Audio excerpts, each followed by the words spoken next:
All right, so today we've got Lauren Herderich, the executive director for Kids on Point.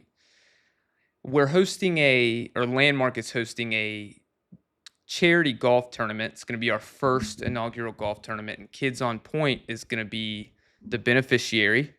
Lauren, you want to tell us a little bit about Kids on Point, what y'all do? For sure. We're so excited. You guys have been amazing supporters of Kids on Point for a long time. And so when this came up, it really fills a huge void for us. Sure. But Kids on Point, we're 15 years old. We established partnership with the College of Charleston back in 2010 and have been running ever since. We have two site locations in Charleston and North Charleston. And really, our goal is to empower students through access, exposure, and opportunities. And the pillars of that is academic and athletic support. So we start with students in third and fourth grade. We follow them through elementary, middle, high school, and then post-secondary. So we're really trying to break down those barriers, ensure that students have those opportunities that they need to be successful. 100% of our students have the potential. It's really just that opportunity gap. So we have roughly 60 partners that we work with. We transport the students every afternoon where they're receiving academic support, athletic support, and then we're providing meals and snacks in partnership with the Low Country Food Bank. So really just showing kids, helping build that foundation so they can be successful. Um, Talk to me a little bit about. I know, y'all kind of have the summer program. You've Yep. got obviously the regular after school program. Mhm. What does that look like in some more detail for a child? Whatever Mhm. age, whatever you want to do. Just take us through like a day because we've seen some really cool things or heard about some cool Yep. things. We've come down and y'all like, oh, we've got a bunch of kids on a boat or Yeah. just doing really cool activities. So what does that look like Yeah. for them? So principals, guidance counselors refer kids in based on need. And retention's such a big part of what we do. So that was really our effort in expanding to North Charleston just because more students and families are moving to the North Charleston Right. area. And so what we've tried to do is really embed so many different things because that light bulb's going to be different for every kid. Some might be into STEM and robotics, others might be into athletics. Like, how do you hook them? How do you engage them? How do you encourage them to design that path where they're going to be successful? And so we're building in opportunities. All the kids get swim lessons when they come to us. We've taken all 500 kids out on the boat. We do robotics, we do career development, workforce development. All those pieces we embed in based on the different age groups of students because it is a wide age range. So we want kids to know when they come in elementary school that their experience is going to be different when they get to high school. Right. And so we're building in that life skills development throughout every area of the program. So what a day looks like and what the golf tournament will actually fund is our summer programming. So it's 6 weeks, full day programming. We're busing students in. We have the two site locations as well, serving 500 students annually. Right. That number will continue to increase year over year. But they're in the classroom with certified teachers and then aspiring teachers. So two teachers per classroom where they're getting that academic support. It's hands-on, it's inviting, they're learning, but it's got a fun spin to it because it's summer. Right. And then we have tons of different field trip opportunities. So they're constantly moving, they're constantly engaged in new things. And that has just been a primary focus to really build in those opportunities that affluent kids can afford to pay for Right. and making sure that our students have those same resources. Absolutely. What does it look like when it sounds like y'all have a lot of kids that have now graduated and Yeah. have either come back and volunteered or you've continued to support. What does that look like, when these kids graduate high school? It really comes full circle for them to start with us as elementary age students. In summer, we do expand down to pre-K, so we have whole families in the program.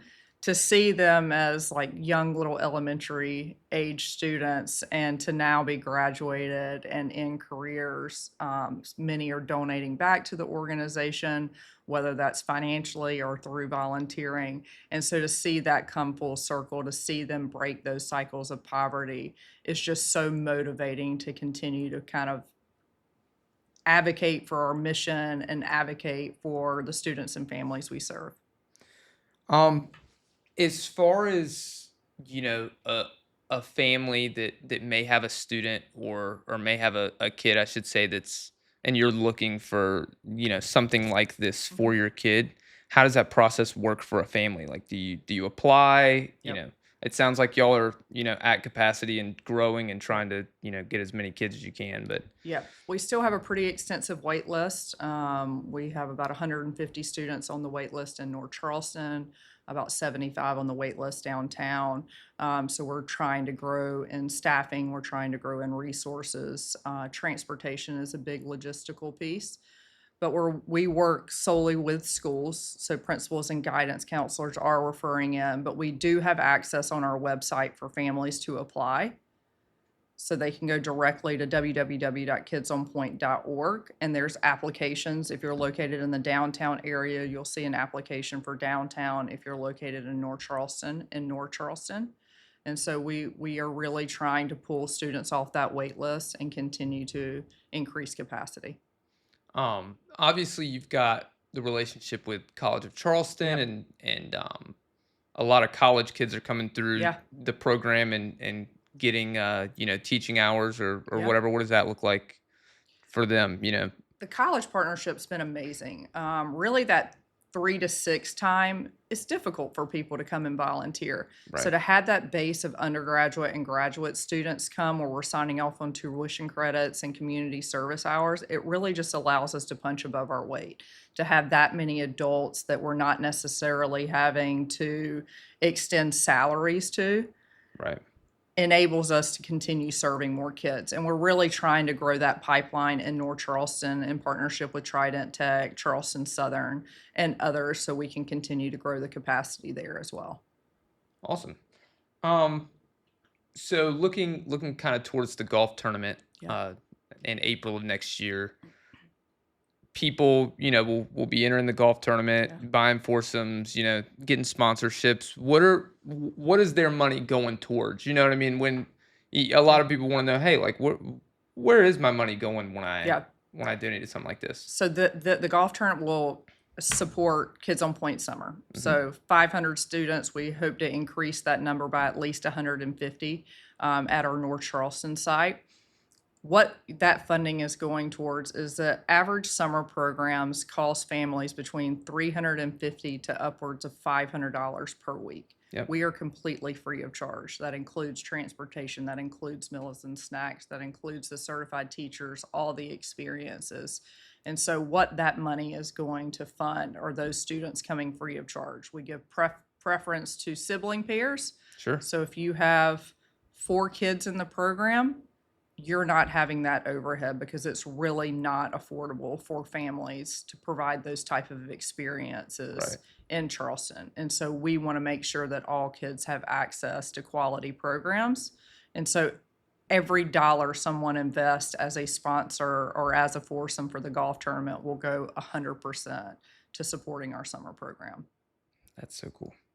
Anything else you just want to share about Kids on Point? In general, things people should know. I mean, we're working to break down barriers. Come and volunteer with us. Come and see the program in action. Support our growth plans. Support kids in this community. I think education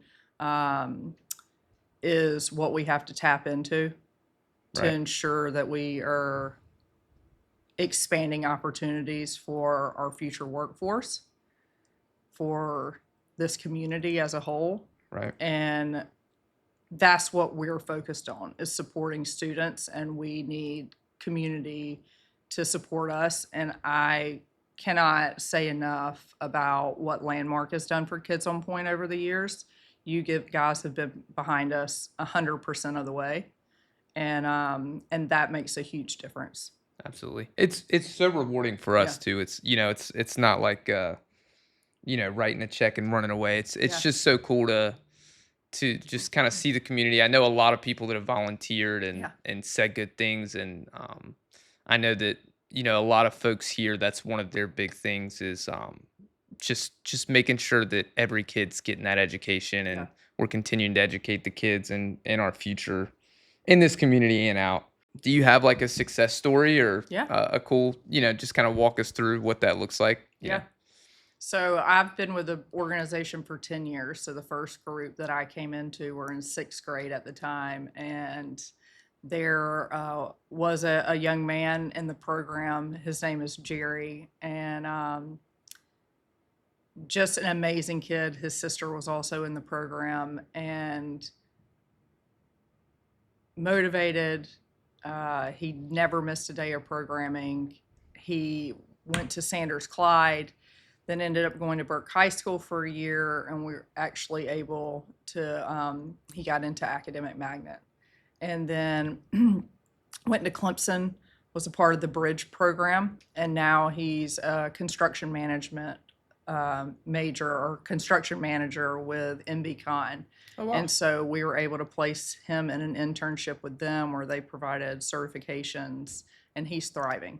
He helped build the Sumney Library. He's now in Columbia working for them. That's awesome. But that is it's not the one success story. We want to have all successful stories for 100% of the kids, and it looks different. We have kids in technical school right now that want to be welders, that want to be in the culinary program. We have students aspiring to be early childhood educators, nursing students. So every story is different. What is great to see is just that light bulb going off and for them to be passionate about entering a career because they're going to be successful. And to see that cycle of poverty break during those situations where they are going into a post-secondary institution, whether that's a 2-year or 4-year degree or certification, that's what we're about. And we support that through different scholarship efforts. So there's a lot of Jerry's. Yep. Yeah. I guess off of that,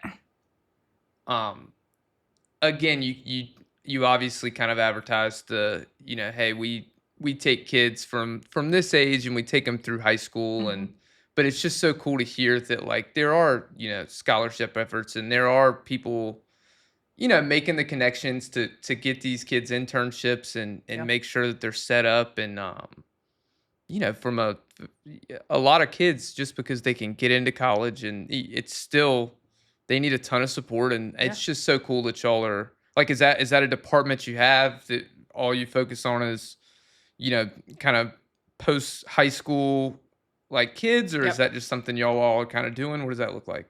I mean, again, we have great partners, people that really want to work with students. So we have college and career counselors.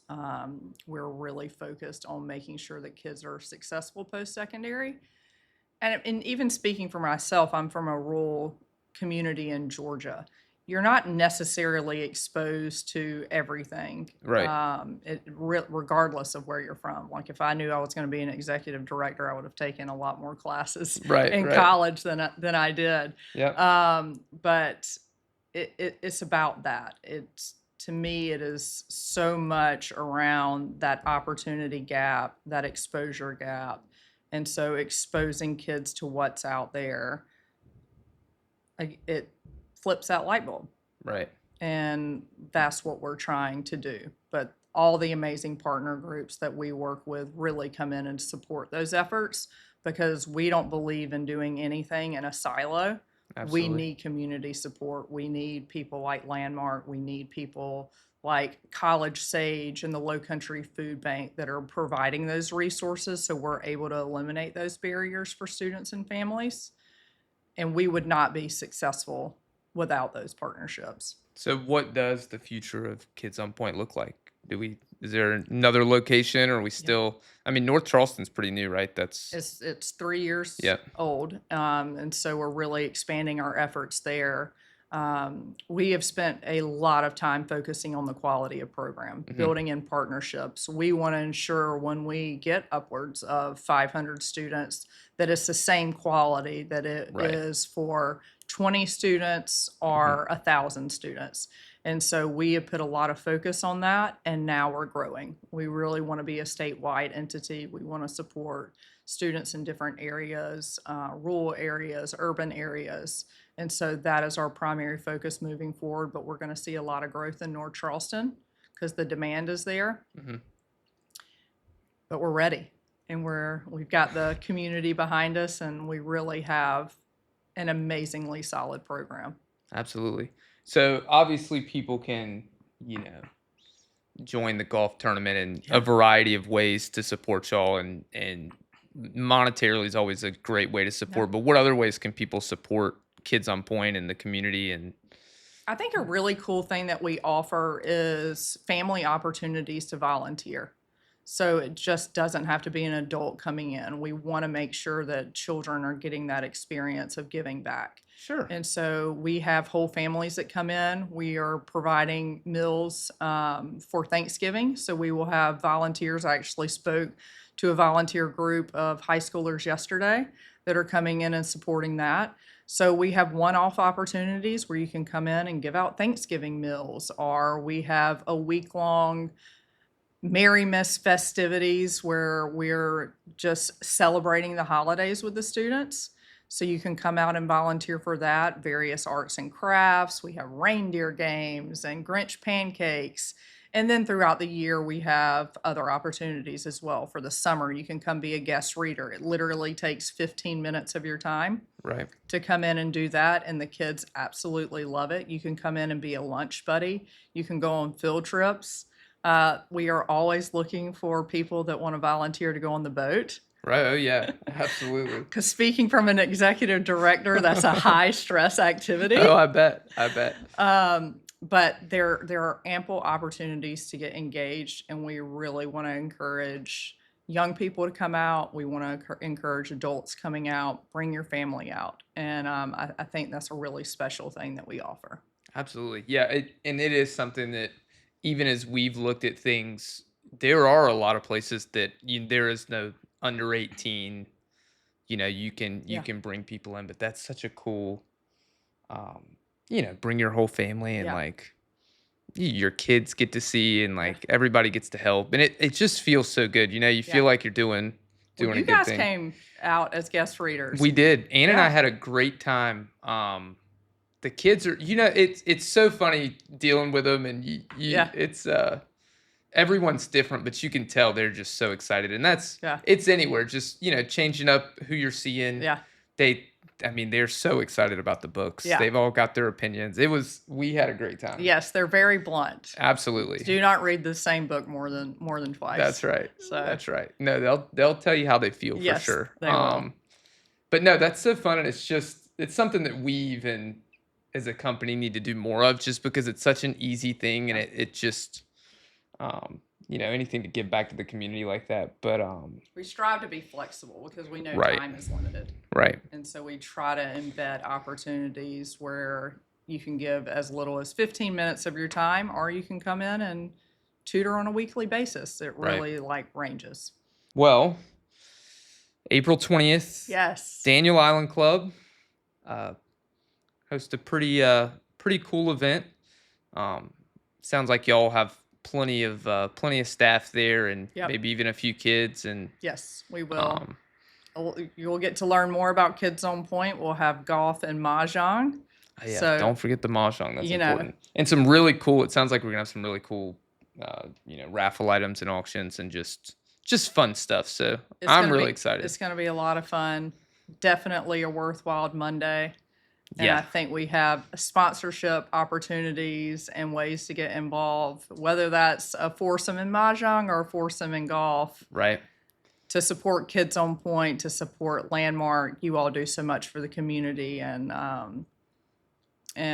we're grateful. So this really just speaks to the culture you all have created here and the community that you're trying to build. And I think that is really important, and you guys set an example. Absolutely. Absolutely. Well, thank you so much for having us. We're super excited and hoping to raise a lot of money for a great cause in the community. Yeah, come out and support.